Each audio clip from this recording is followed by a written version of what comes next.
പ്രിയപ്പെട്ട കുട്ടികളെ, നിങ്ങളുടെ നന്മയ്ക്കു വേണ്ടി മഹാന്മാരായ മനുഷ്യർ പണ്ടുകാലത്ത് എഴുതി വച്ചിട്ടുള്ള സാരോപദേശ കഥകളാണ് ഇനി നമ്മൾ പറയാൻ പോകുന്നത്.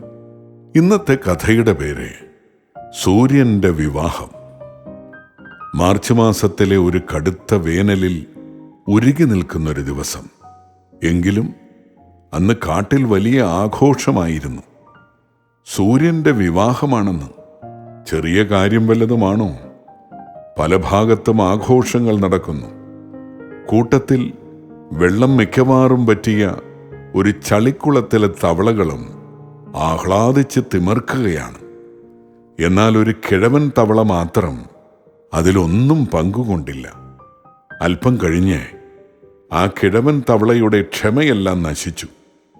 അതൊരു പാറക്കഷണത്തിൽ കയറി നിന്ന് കൂട്ടുകാരോടായി ഉറക്കെ പറഞ്ഞു, നിങ്ങളിതെന്തറിഞ്ഞിട്ടാണ് ഇങ്ങനെ നിലവിട്ട് ആഹ്ലാദിക്കുന്നത്?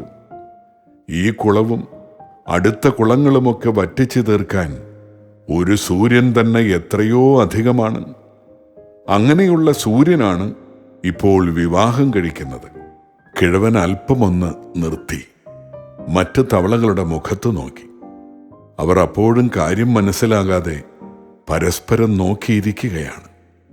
കിഴവൻ തവള തുടർന്നു, അടുത്ത വർഷം മറ്റൊരു കുട്ടി സൂര്യൻ കൂടി ഉണ്ടാകുമെന്ന വിചാരം നിങ്ങളിൽ ആർക്കെങ്കിലും ഉണ്ടായോ?